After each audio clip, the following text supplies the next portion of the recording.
Hey, how you doing? Brandon here. Welcome back to Up on the D-Pads podcast.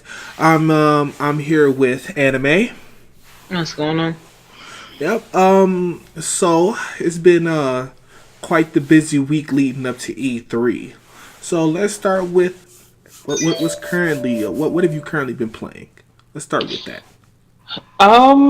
Well, I've kind of been rotating between 3 games. Yeah, I'd say about 3, 4 games. Monster Hunter got a new Elder Dragon, so there's that event. Lunastra, which is the female mate to Teostra. It's like how Black Diablos and Diablos are. It's kind of like that. Okay. It's a pretty good event. I enjoy it. She's definitely a lot more aggressive than Teostra is, which is saying a lot considering Teostra is pretty aggressive. But it's essentially just the exact same way Black Diablos was. Black Diablos is way more aggressive than regular Diablos. Hits like a tank. And just the only difference with this one is that, normally you can like flash monsters out of the sky or just flash them to kind of disorient them. Flashbangs don't work on her. She cannot be flashed out of supernova. She cannot be flashed out of any attack or flash period. So it makes things a little more difficult, but it's definitely enjoyable, and her armor and weapon sets are pretty gorgeous too. So besides Monster Hunter, obviously there's the Overwatch anniversary event, which is still going. And I've been trying to dump as much time into that as possible, but it's really hard when you have 2 multiplayer games that have time limit events going on. So it's like you kind of have to divvy up your time to both. Yeah, you gotta pick and choose. Yeah. Yeah. I've actually finally started to make headway in God of War. It was really hard to try and find a moment to give that game time, not because it was a bad game, but just because of the previous games still having events. Overwatch had Retribution going on, and then Monster Hunter had Colvey going on during Memorial Weekend, and then Dragon's Crown Pro, which is the 4th game in rotation, came out literally a week after God of War released, so I didn't really get a chance to put too much time into it, but so I'm enjoying this. It's good? I said, what do you think of it so far? It's good? Yeah, I enjoy. I'm not super deep into it. I think I'm only about 4 or 5 hours into it. There's once you progress a little further, trying to make your way up the mountain, you hit a point where you get a boat, and I just met the World Serpent. So the area, like the lake that you end up going to where the World Serpent is kind of just chilling, I'm kind of just exploring that area. I haven't pressed forward yet because I like to search every nook and cranny before moving ahead. So as opposed to trying to run through the main story and then come back to all the collectibles later, I try to get as many as I can in one run and then just kind of get the stuff that I missed later. But I'm definitely enjoying it. I like this little secret telling of Kratos has a secret and the kid doesn't know. So, but yeah, I'm definitely enjoying it. I've always been a fan of God of War. Yeah. I've been meaning to get into it. Hopefully, next week I'll have time to finally dive into it. I've been sinking a lot of time into Dragon's Crown Pro. Yet again, trying to beat the Labyrinth of Chaos, I think is been at the top of one of my goals, to make a completely broken character in that game. That's the only thing you talk about, man. Man, it's between that, Overwatch, and surprisingly enough, I've actually been playing. I actually dove back into Xenoblade Chronicles. Really? To finish up, just to finish up leveling and stuff like that. Mm. So like I've been like I learned some new things about the game that I understand now a lot better. So now I'm actually taking the time out to like properly level, get my elemental orbs up, do my breaks, do my breaks properly to get my bonus EXP so I can level up faster, so I can possibly challenge some of the in-game bosses. And then I think right after this, I'm probably gonna dive back into, or sorry, not dive back into, but go after. I think it's Battle Chasers Night War.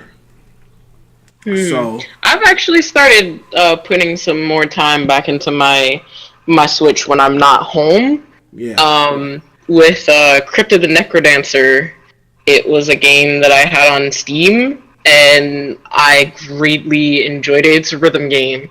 I pretty much adore rhythm games. And when I own it on just about every iteration it's out on. It's on Steam. It was on PlayStation and Vita, and then they brought it to Switch like a couple of weeks ago. And I'd actually forgotten that I had it on my Switch, and I was like, "Oh yeah, I can totally play this." So it's pretty good. okay, cool. Yeah, yeah. I've been starting to I've just been like starting to pour a little bit more time. Just mostly like I've been busy just with like Overwatch while I'm home or Dragon's Crown while I'm home. But I've been pouring a little bit more time back into my Switch games. You know, I haven't really had too many people to play Bayonetta online with, so I haven't really bothered with that too much. But I've been, definitely again Xenoblade Chronicles. I might end up cracking open Mario Kart 8 again relatively soon.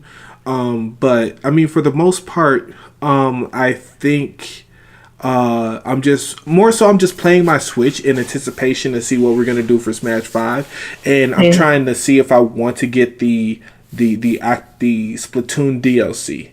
I heard that it's actually pretty challenging, so I'm actually considering that. I thought about that. I've not touched Splatoon 2 in so long. Yeah, no, I think it's still a great game. I just wish that I had more people to play with, of course. Because the lobbies apparently only go for like 1 to 4. You know, if you get 2 or 3 people, you may be on the opposite team, which is really bad. But I think that if I get a solid 4-person squad for Splatoon, I'll start playing Splatoon more. Yeah, I feel that. All right, so let's start with these. Start with the news. So, Assassin's Creed Origins sequel has been leaked. First, there was a rumor with the Walmart leak, where apparently they said we're getting a new Assassin's Creed, which was no surprise to anybody. And now there seems to be a new Assassin's Creed leaked that is going to be the sequel to Origins. Nobody. Once again, no big surprise. We already knew it was coming. There was no mystery there. Yeah. Who would have guessed? Huh, man, Assassin's Creed. All right. So, a Chinese company called NetEase is investing $100 million in Bungie. Yep. I wish they would invest money in me. I'm a budding game developer, please. But are you pumping out fake MMOs? I mean, I can pump out a failed game every now and then. I mean, they want me to ignore the fan base and build a game. I can do that. That's easy to do. All right, well, there you go. No, I'm about to go build me a Flappy Bird clone right now. Okay, so the question I have that's on the table is, what do you think this means for Destiny? Ooh. I was really a strong white knight for Destiny during like Destiny 1 era stuff. So much so up until Taken King. Or actually no, pretty much up until Taken King. I tried, and people were like, "Oh, like it's past its prime. It's not fixing this. It's not fixing that. It's only listening to a select few people that keep crying about multiplayer weapons, and that's it." Um, so my expectations for Destiny and my love for Destiny have definitely petered off into the ether. Um, what I think it means for Destiny, I mean, if anybody recalls, originally Destiny was Bungie's big idea was is that they had intended to run Destiny for 10 years. They wanted to have this huge, expansive, world and characters and storytelling and all kinds of stuff like that. So the fact that, coming up in a couple of months will be on the third anniversary of Destiny, excuse me, that they're getting companies to invest in them isn't so much surprising, but I'm hoping that they will still take into consideration what their fan base wants from them. Well, let me interject one thing. So apparently this new just so we're all aware. Oh snaps! Okay, I made it. Oh snaps! The man is here. All right, so just so we're aware, the 100 million that's going into Bungie is actually for Bungie to be able to self-publish games, and they're apparently looking towards making like smaller titles. Assuming falls in line with like smaller mobile games. Didn't anybody mention that they just debunked the whole thing about selling the IP to Activision? No, actually, we didn't even talk about that because that was the very next point. Yeah. For the spoilers. But yeah. So yeah, apparently, according to this, they're just going to be making games for NetEase. Pretty much, that's pretty much what they're going to be doing. They'll just be making games to self-publish, I should say, and then I'm assuming that they're going to do something so that NetEase can see a return in investment. So I guess speaking of that news right there, there was apparently a rumor that they were talking about about Activision and Bungie potentially breaking up. So now that we've busted that wide open, so I mean, at least them finding someone to invest money into them would give them a way to kind of slip away from Activision, especially with the way people are feeling about how Activision has been working with other companies such as that. I mean, you got to figure Activision is hand in hand with Blizzard as well. So, all those microtransactions and things like that, that's Activision's doing. So I don't necessarily think that it would be a bad thing for them to find someone else for them to be invested into, especially with the kind of scope that NetEase has. They have their hands in Minecraft, things like that, Pocket Minecraft in China, so other big titles like that. But I think it would be, as far as like obviously a business financial standpoint, is good for them, especially if they can get to a point where they can start publishing their own games and not have to rely on making deals, quote unquote, with the devil in order for them to get games published. They can just do it on their own terms, in their own time, with their own stipulations, things like that. So I don't think they thought that 10-year deal out. Really yeah, well. No. I look at that with kind of foresight. I think that someone said like we're gonna make a 10-year, we're gonna make a game that story that can last 10 years. And I think in the beginning they were like, this is a great idea. And then That's somewhere really around the long time that they fired the first writer, that should have been we need to rethink this. Yeah. It's probably too late.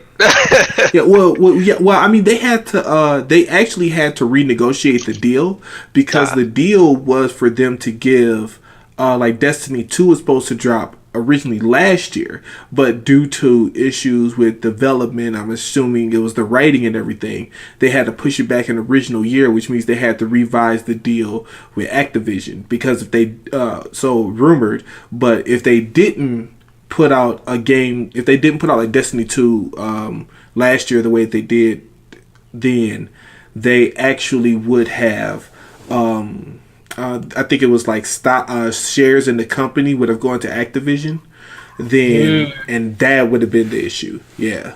Like I think that I think one of the big things that's happening is that they're looking for a particular type of writer to write the stories that they want to tell, and they have not found that writer. So they should go talk to Naughty Dog and get some tips from Naughty Dog or something. True, but you know, somebody. There's so many people out there. It's true. I mean, honestly, I think if they talk to probably some of the BioWare writers, even the ex-BioWare writers, they'll probably end up having more success than what they have now. Yeah, a lot of their issues seem to revolve around like writing, which is why they end up recycling a lot of enemies, because they start us writing a script and they get rid of the script like 6 months before development, and then they pin another script and then somebody's like, we need to make enemies for this, and they're like, what if instead we just use the Hive but turn them white? That sounds like a great idea. And somebody's like, all right, cool, we just got to do that, let's go. You know, so yeah, it's the reason why I was gonna say that's the reason why Destiny 2 had recycled enemies also. Well, they could also try, at least now, with this new investor, it might open up new avenues of them to like speak with other companies, other developers that have put out pretty decent stories. NetEase also has their hands in, at least through mainland China, have hands in World of Warcraft, Hearthstone, StarCraft 2, and Diablo 3. As well as Overwatch. So, I mean, all of those have pretty good backstories for their characters. Their characters are pretty well fleshed out. There's not too much off-the-wall retconning of stories and such. So, I think that if they can get to a point where they don't just have this constant, like, hey, we're going to put a team on this and just let the team go, and then whoever is making the executive decision to decide that just before this is supposed to go into a development, hey, what if we did this? Like, no, that's not. Like, someone has to say no eventually. True. So, yeah. I think they do a lot better that way. Yeah. I actually hope that'll be a lot better for their next expansion, which is going to go back to the Reef, in which we're going to be fighting the Fallen again. Don't get too excited. Don't get excited. Oh no! I'm not excited at all. I'm actually quite the opposite of excited. Just hold it in. Look. I know right now my voice sounds like I'm bursting with excitement, that I could barely contain myself. That right now I have a Nova Bomb and I'm about to throw it and it's full of excitement. But I'm going to hold it in the best I can, because they're about to recycle the Reef. They're about to recycle they're about to recycle the Fallen.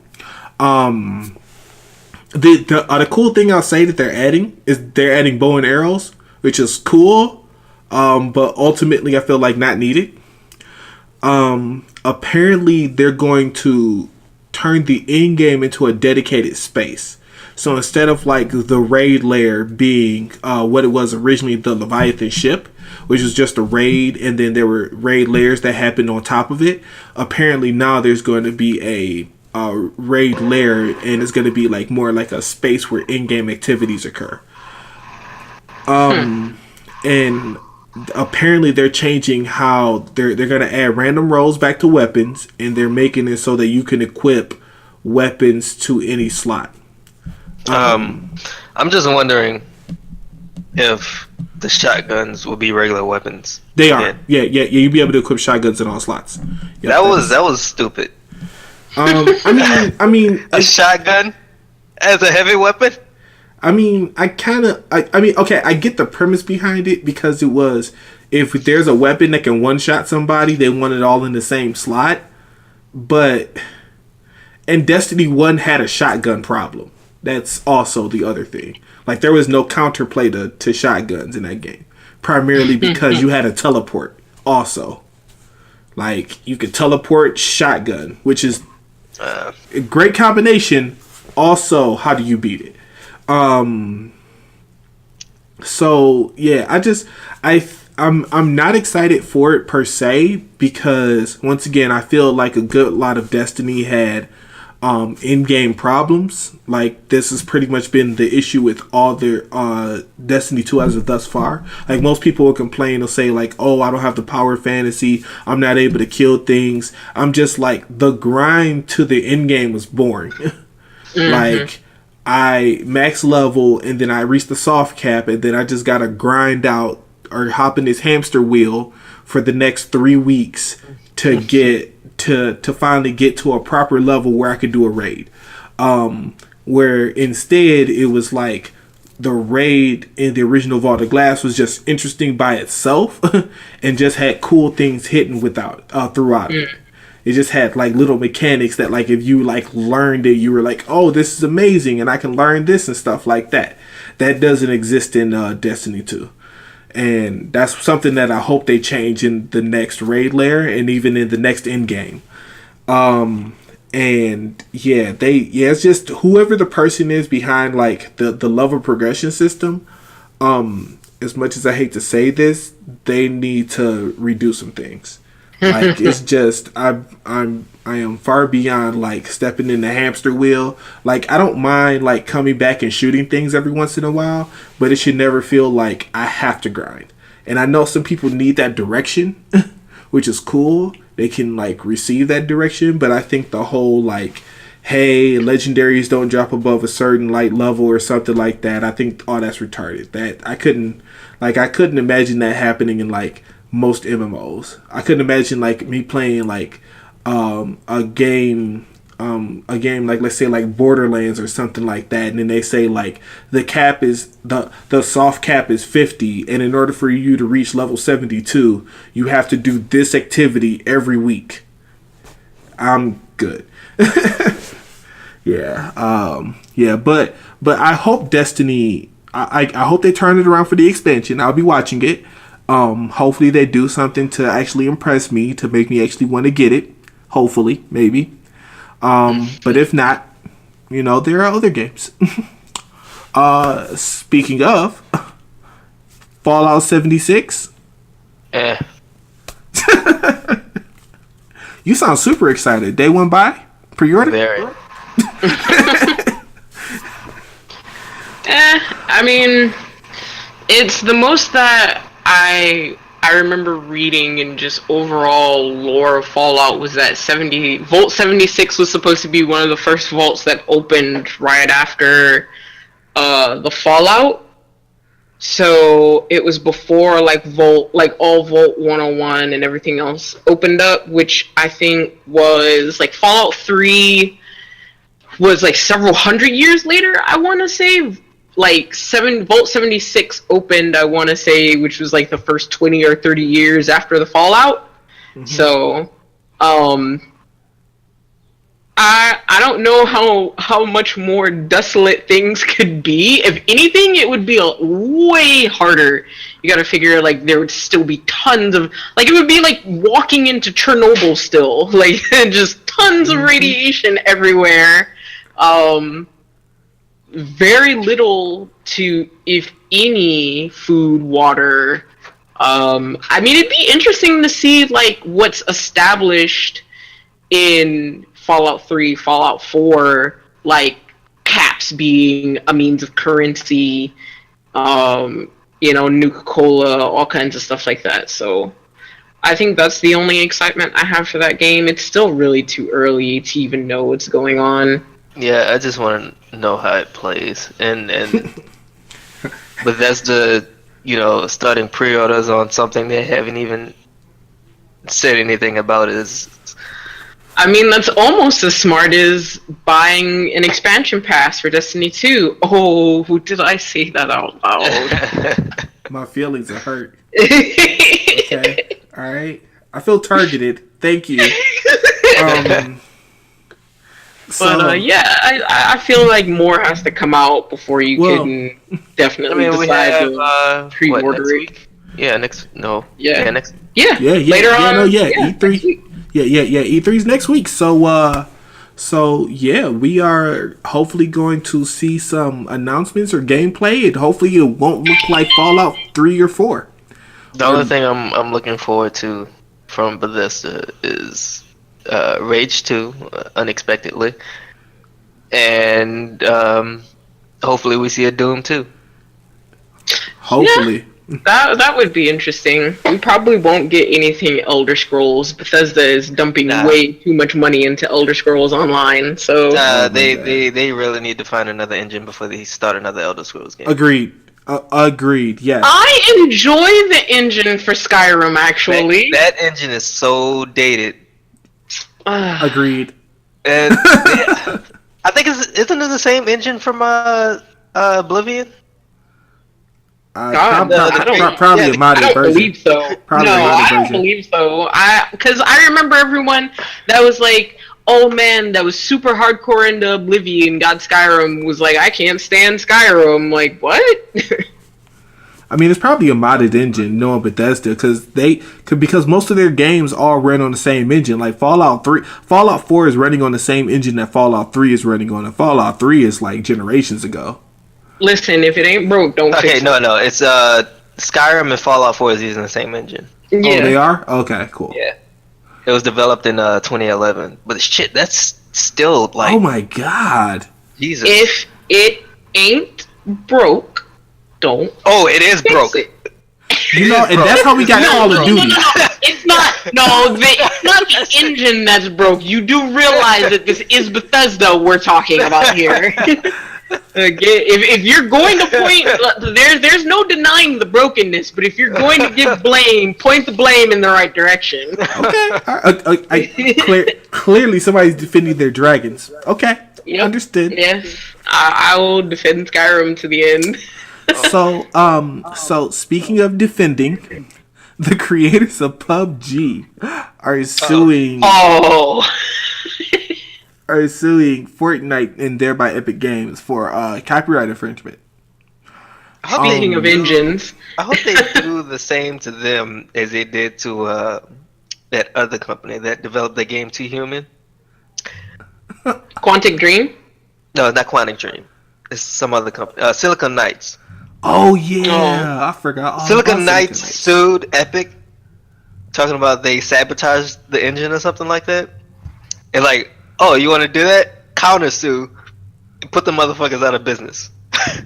Wow. Yeah, but at least then that's two separate companies. This is PUBG suing Epic, quote, Fortnite, for copyright infringement when PUBG is running on Epic's engine. Yeah, that's what I'm saying. Yeah. That is...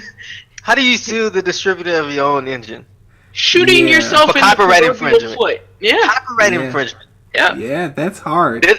Copyright infringement. I don't even think they know what that term means. Yeah. I mean, that's like saying that Valve for Team Fortress 2 would try and, for whatever reason, sue Blizzard for Overwatch because it's almost the exact same game. I didn't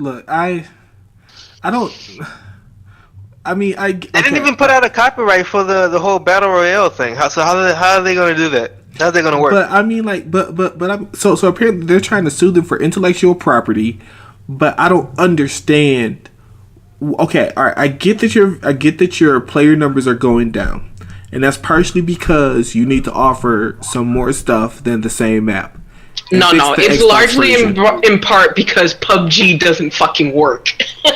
Well, I mean, if you're on PC, it works. You know. No, it doesn't. No, the most stable version of PUBG is on mobile. Well. Yes. Then I mean they need to fix that because yeah, I mean the Xbox One version is garbage. No, actually, I'll say the PC version is the best running one. To be honest, yeah. I know the PC one is the best running one, but I mean the Xbox One is that's not saying much. No, it's not. No. I mean right now, like they're being killed by Fortnite purely because once again, Fortnite is free. It also has a great art style and it has more depth in terms of like its building mechanics. PUBG is still running on the same map. With the same weapons and everything from here to now. Like they're sitting here and now they have like a hacker problem and they're like, yeah, take care of the hacker problem, but there's still levels that need to be made, like games that need weapons that may need to be developed and everything, and people that are like, so what's new in Fortnite? And they're like, you can still shoot your friends. Fortnite. Oh, sorry, not releases Fortnite. PUBG. Yeah. Fortnite releases new content like every other fucking week. Oh my god! Yeah, you can get Thanos in Fortnite. What? I think it's I don't know. I mean, yeah. I just really want PUBG to. I hope I hope somebody at PUBG hears this. Stop. Look, stop the copyright. Take this time to focus and make a new map. I get reflect. Your player base is dwindling and you are scared. Yes, I understand. Please, for all of us gamers, even those that have played PUBG, those that haven't played PUBG, put out new content. Update the map. No, actually, and I don't mean functions. Fix your game. Huh? Fix your game. Fix your game. I mean, they just got sound working. Now you can detect sound coming from left and the right of you. Mm-hmm. I think it's also easier for Epic to put out more content for Fortnite simply because Fortnite was not just a standalone battle royale game like PUBG was. Like Fortnite is, and I didn't even know this like until months ago, that Fortnite was a completely separate game. It has a game of its own. Yep. It has a battle royale mode. Yeah, Fortnite was originally it was like a PvE horde thing. Yes, a PvE horde tower defense. I was playing it hybrid. I was playing it for a while. It was decent, but it's a little leaning too hard towards the microtransactions. Yeah, but the gameplay itself was pretty fun, but it kind of blew up with that battle royale, and everybody's got it.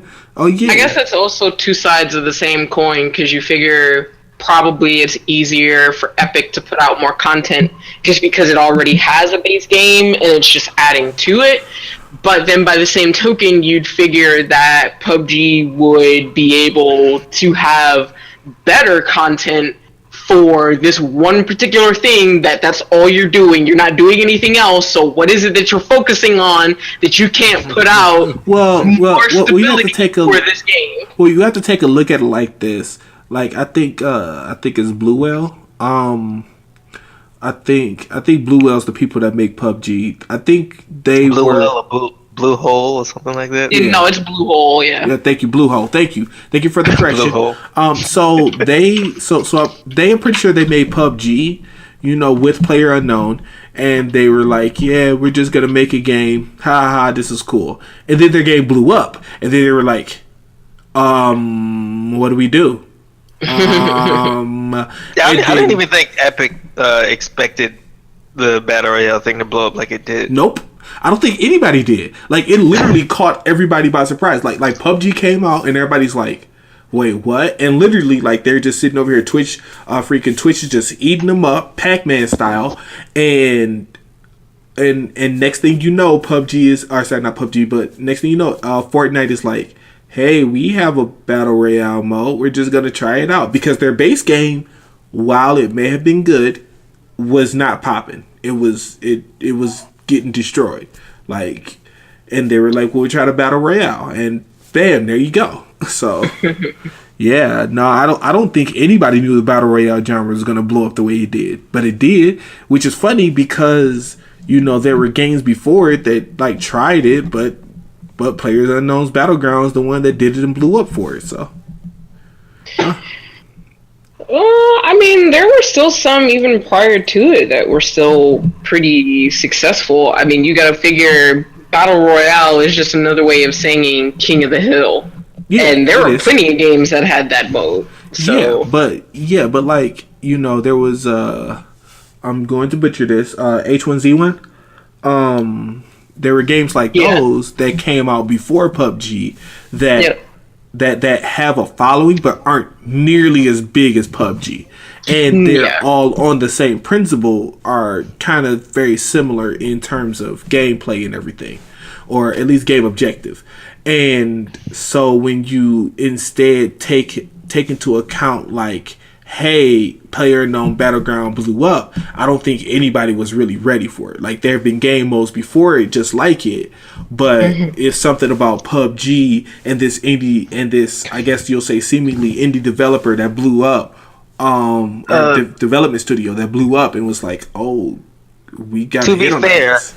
To be fair, even though I disagree with the lawsuit, the developers of that game did originally come up with the first Battle Royale. They did. I agree with that. Yeah.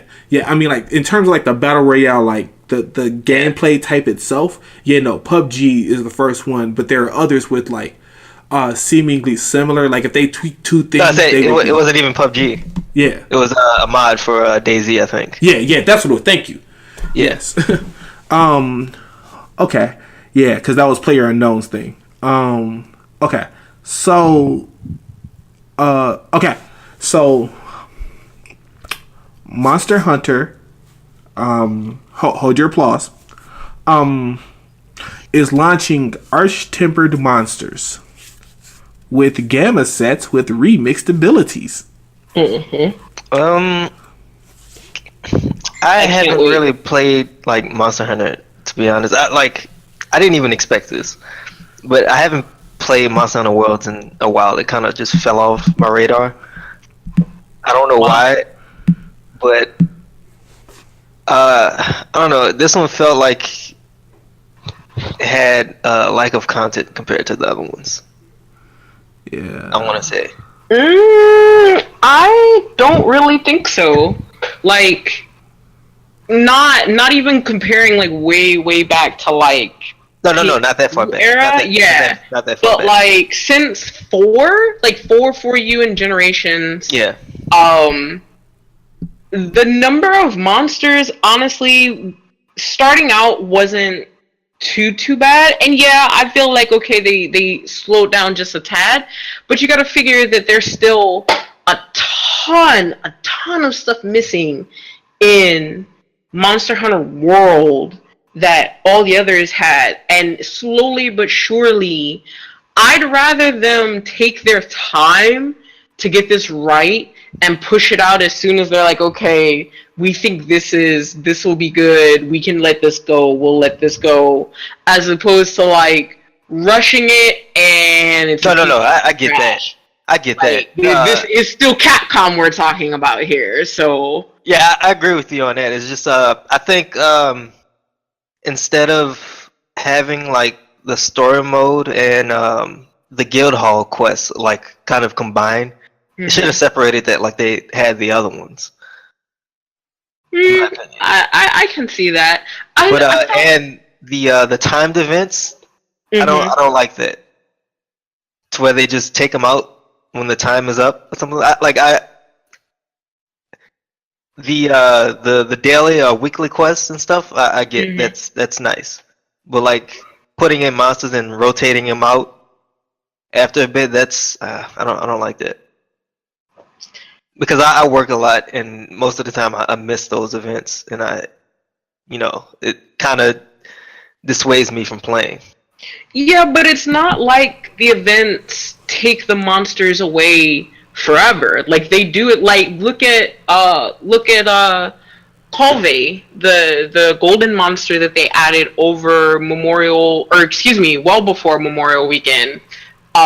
She came back into rotation. No, she came back into rotation during Memorial Weekend. That was her second run. She was released, I want to say 2 or 3 weeks prior to that, for that first run. And even then, it was said that, if you didn't really get a chance to get everything that you needed, that it was going to come back. So I at least like the idea of, hey, okay, so maybe, a couple of weeks ago you weren't able to get this. Well, it's coming back into rotation soon anyway, so you don't really have to worry about that. I mean, they even do that with their own story monsters, with the main Elder Dragon that you're chasing in the first place is Oromagdaros. Yeah. And then... Yeah, but that's like still in the game. It's not like completely taken out of the game. That's what I'm saying. It's they shouldn't take it out. And on top of that, like, let's say like somebody else gets a quest for Xeno'jiiva, they can post that quest and everybody else gets it. Yeah. Like it's not like a true like timed event where like a global thing. You have to play it for like these 5 days, and if you don't get it in these 5 days, I'm sorry, we'll see you in like 2 or 3 months or so. Which I mean, I get why it's done. It's like a artificial, it kind of makes it so that you want to play the game and want to stay on top of the information for the game. But I think that keeping the event there, at least if they're gonna have it timed, I think they should do it for a lot longer than what they have it for. And then like I completely missed the whole Dante thing because I had to work. Wow. Yeah, I missed that entire thing. Yeah. So yeah, I think if they have like the events for longer, that'll end up solving their problem. It's just that the problem with the Monster Hunter events now is that like they come and then like they're here for like a short time, and some people will argue and say, well, no, that's just the right amount of time. But as you can see, like if people are working and are busy or anything like that, then it's not enough time. I think like if they like up it to let's say like 2 weeks, or I think 2 weeks is pretty good, and then like they let it go for like a couple months, like I'll be okay with that. Like it's like at the pace that it's at is currently, like you're here for a week and then it's gone.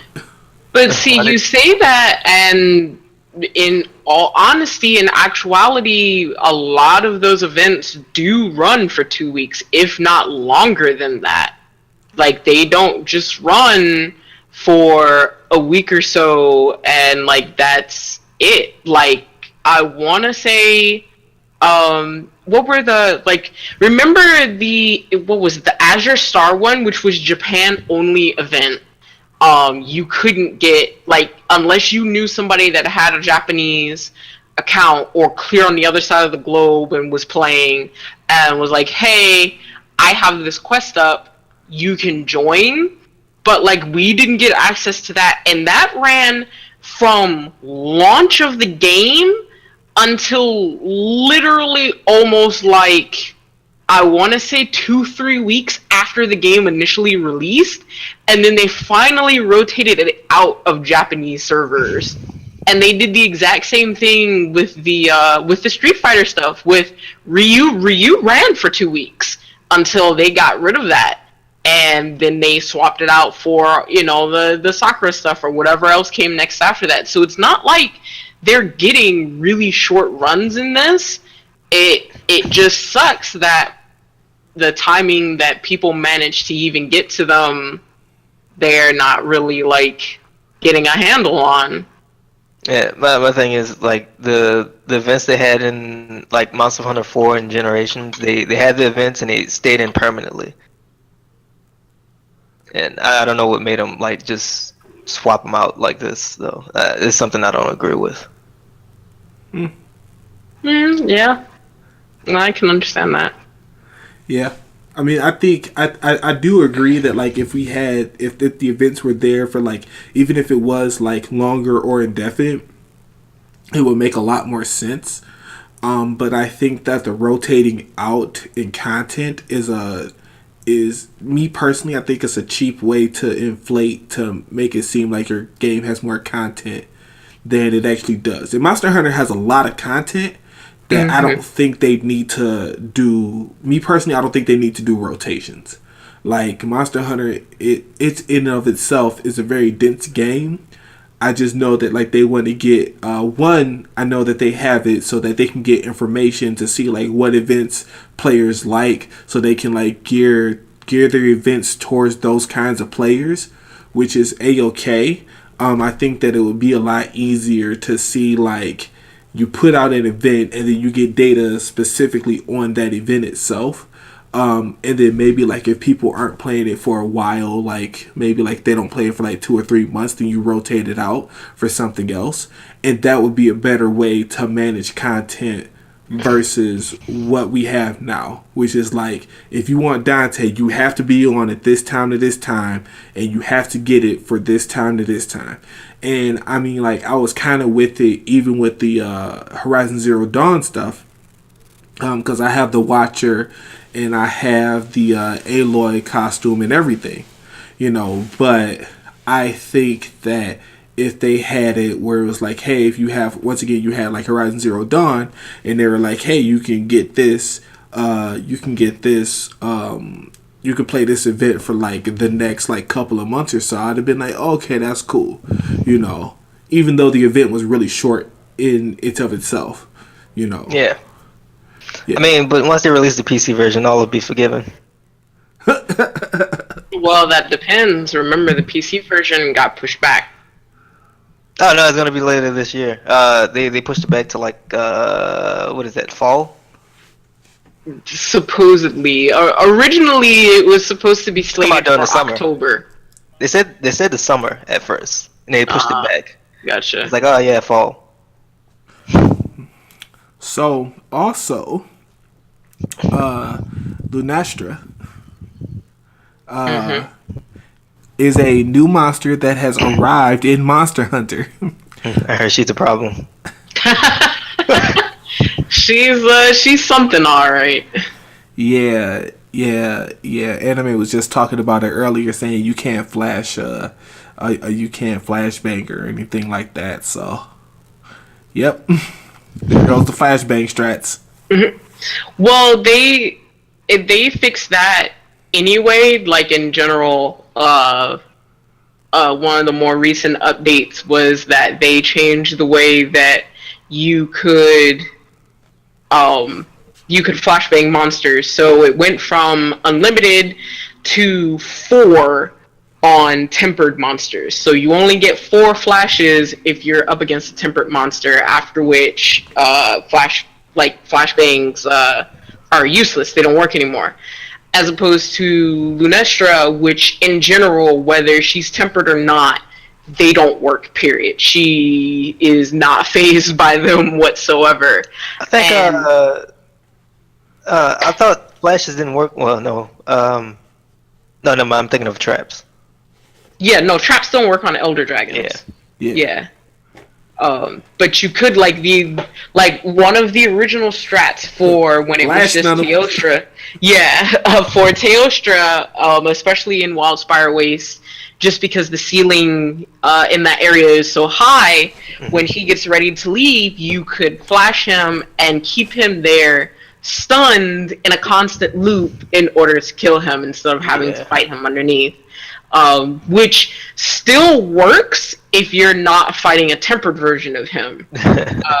Otherwise, you might want to come up with a better strat. And even with that, the set of missions that you go through in order to get to Lunastra, Lunastra and Teostra fight together.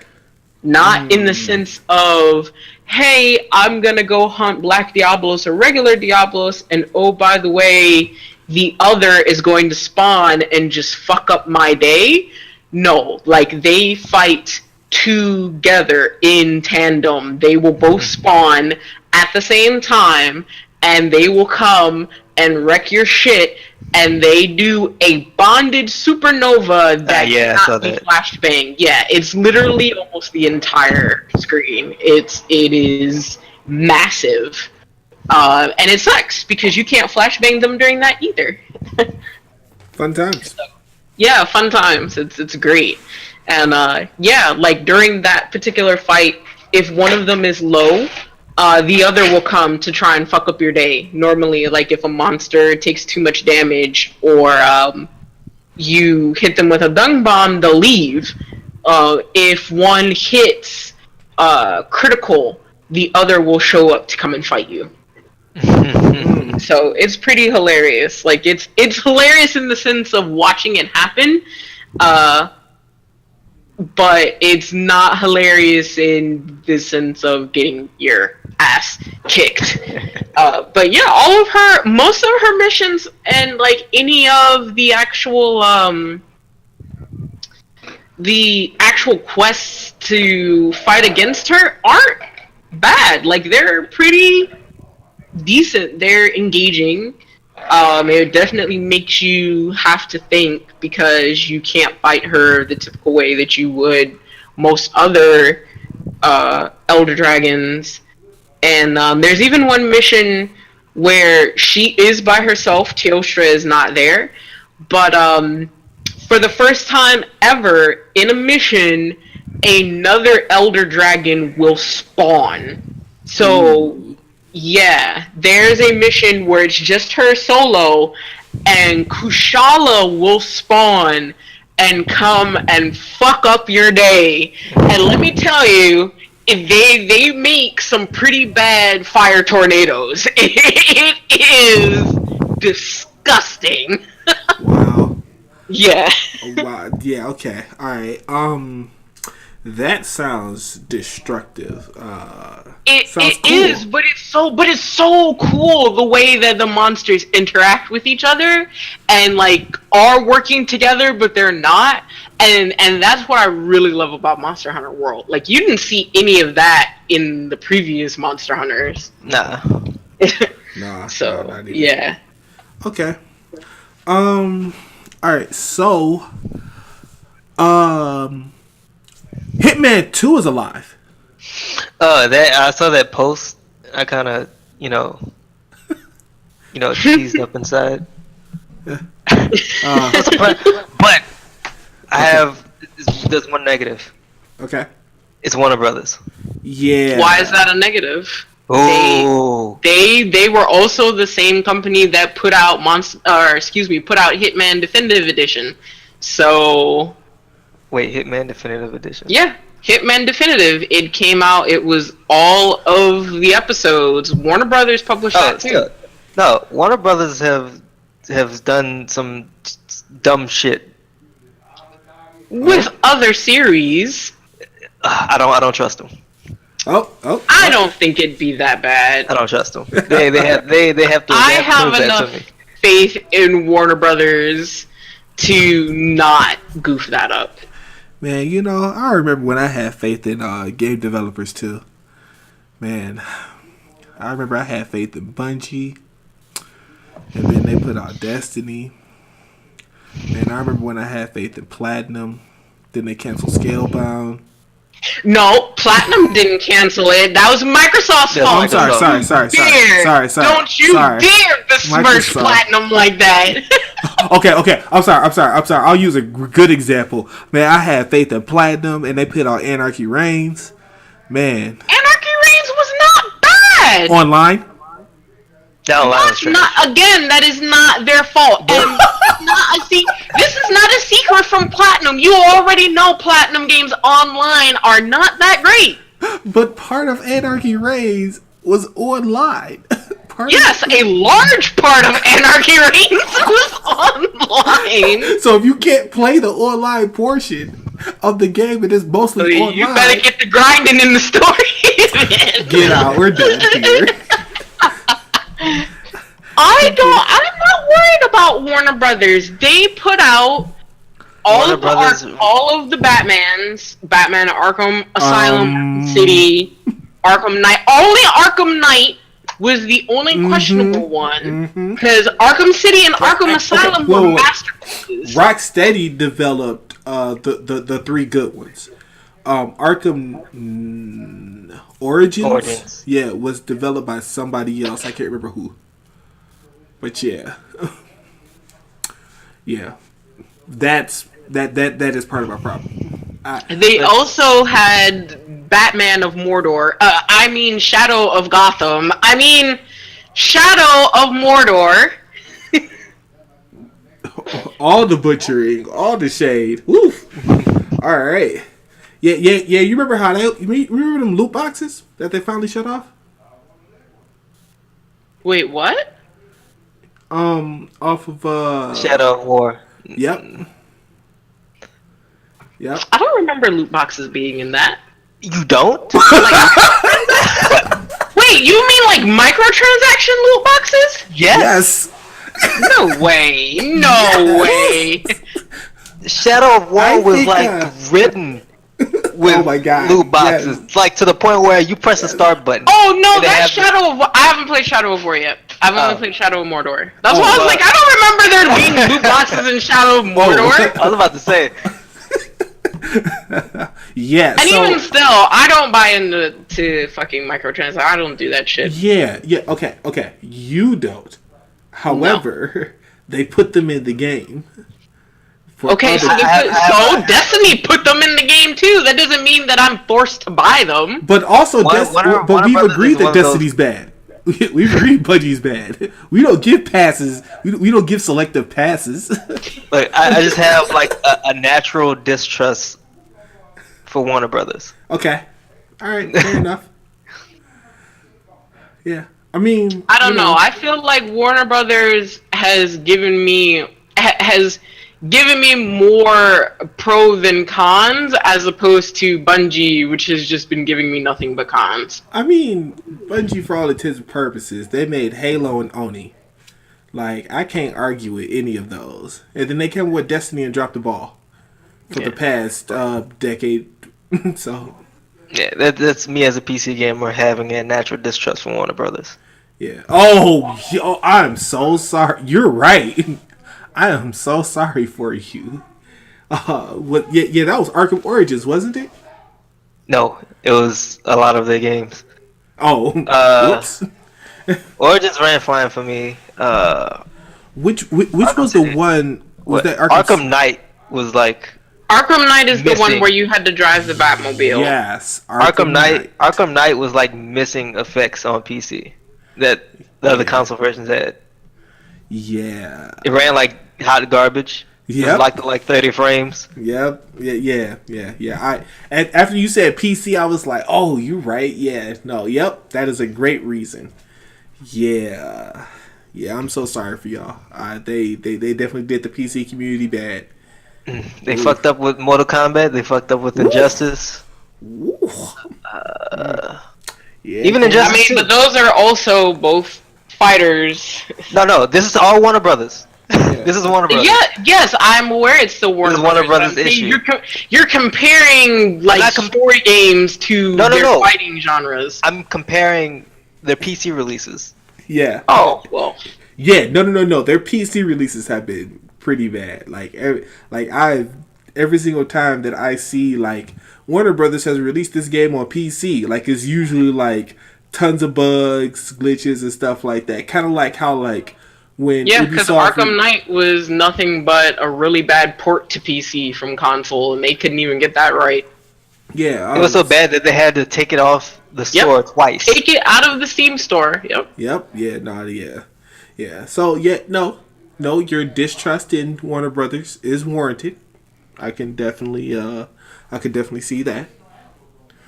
Okay. So the last thing on our list today. Team Sonic Racing is coming out to Switch, PS4, Xbox One, and PC, but I'm assuming that means Steam. So, because I hope it ain't coming out to the Windows Store. So, I don't feel any kind of way about it, but I did like the Sonic All Stars Racing. games. Yeah, I mean, like they're Those actually are some, neat. yeah, those are some pretty solid racers. I'm not gonna lie. Like I played them. I'm not mad at them. If somebody said choose between Mario Kart or Sonic's branded racing games, of course I'm gonna say Mario Kart because I love Mario Kart. But like those are some those are some solid Sonic games. Speaking of Nintendo, where's Diddy Kong Racing, please? Rare. Oh shit. Yeah, Rare made. Yep. Mm-hmm. Nintendo, can you kind of buy Rare from Microsoft? just. I mean, you don't even have to make anything, dude. Just buy them, please. I mean, I'm actually looking forward to see what they're gonna do for E3. Hoping they do something good with Star Fox. Hopefully, maybe someday soon Diddy Kong will get a racing game. And yeah, this is gonna be a real fun E3. But I'm looking forward to. I'm actually considering getting the Team Sonic Racing. I'll see how I feel. I'm saying that now because I'm like, okay, cool. I haven't played Mario Kart in a long time, but probably after I play Mario Kart, I'll probably be like, oh no, I mean, but like realistically, yeah, Team Sonic Racing, I think is a solid game, and I'm at least gonna check it out for sure. Hopefully, there's a demo or something that drops so I can go check it out. But I think that it should at least be something between now and whatever kart racer, cartoon racer, mascot racer that comes out after. Yeah. All right. Cool. So, is there anything that any closing remarks and statements? E3 is next week. So I will open the floor to brief comments and statements leading up to E3. Microsoft is apparently having a 2-hour conference, and I hope they do something with it. Apparently, it's their best conference ever, is what they're touting.